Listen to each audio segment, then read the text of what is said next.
Yeah, alright. Ukuthi-ke ngoba solile uthi Jolabo. Ngiyafisa ukuthi siqhubeke phambili ngiyamthanda, but kunokudela okukhona empilweni yakhe. Ubani? Andise igama lami. U-Andise. Ubuyaphi lo Andise? Actually, bafica bendawonye. Okay. Kodwa-ke kimina vele ngaso sikhathi nami ngangakabi serious kangako ngaye. Waba kwi-car accident. Banyamalala ku-Andiswa ngaleso sikhathi ngasala-ke ngiyi-one. Uvuka kanini? Ubuye after sithole uRafu. So sekabuyiswa yini imali lezi? Shuthi ubuyiswa izona. Manje ngifuna uku-understand, do you know ukuthi sekuyisikhathi esingakanani yena no-Andiswa bakhulumisana? Ukuthola ngo-2022 after senzile into zasekhaya. Oh, usevelile ekhaya? Okay. It's because eseyitholile imali yakhe kaRafu. Oh, so naye wasecabanga ukuhleke for mina-ke nami because ngike ngaba nayo isikhathi eside nesikhathi somzimba. So kusho ukuthi uGayle-ke mhlawumbe wathola-ke ngalokho kwaqala wayigudlisa satshanyana.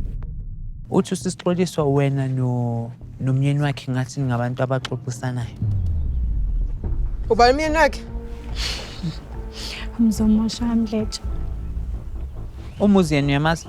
Ngiyamazi. Nazana kanjani? Ubhuti ehlekisana naye.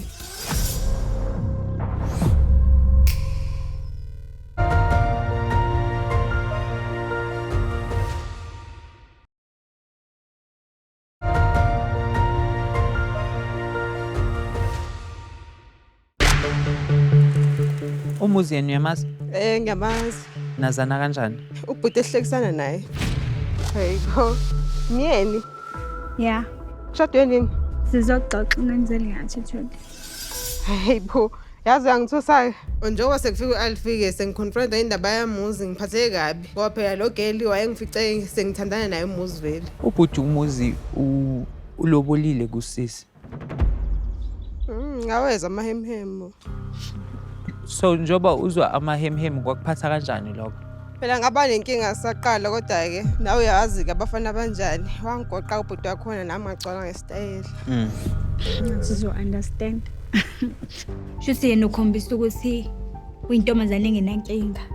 Noma ngabe kwenzakalani, shuthi kukhona lokho akakugaqele yena noma akakufunayo kumuzi. Uthandana nomuzi wena? Ngoba mina ngathandana nomuzi ngo-2020. Akubalulekanga ukuthi sithandane nini, kodwa usekhombisile ukuthi uya kephi. So ngifuna ukwenza njani, ngifuna ukuqhubeka.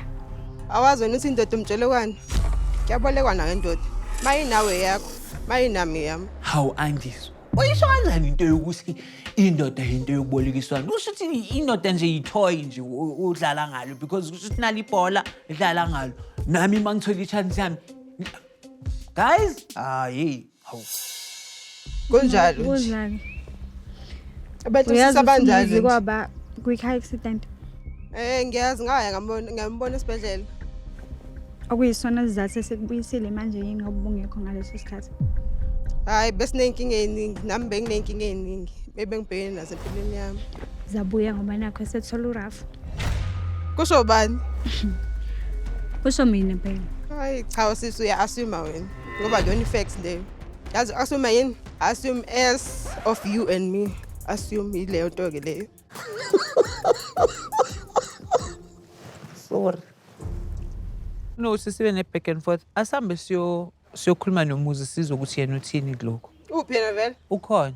Singaye kuyiglide uzungahamba nathi sambe. Hayi ayikho inkinga. Asame siswami. So ngena kuyo lona le moto leyana, ne? Okay. Sambeni. Masambeni siyokumuzi because lento yokuthi siyakhulumisa let's go to the horse's mouth. Njengoba sihamba siya kumuzi emconfronta manje. Ngizizwa ngi-right ngoba ixoki kufanele limele into yalo. Sasibabile ngishela. Mase kuhlukana manje sifanele sibe bathathu. Ngobani?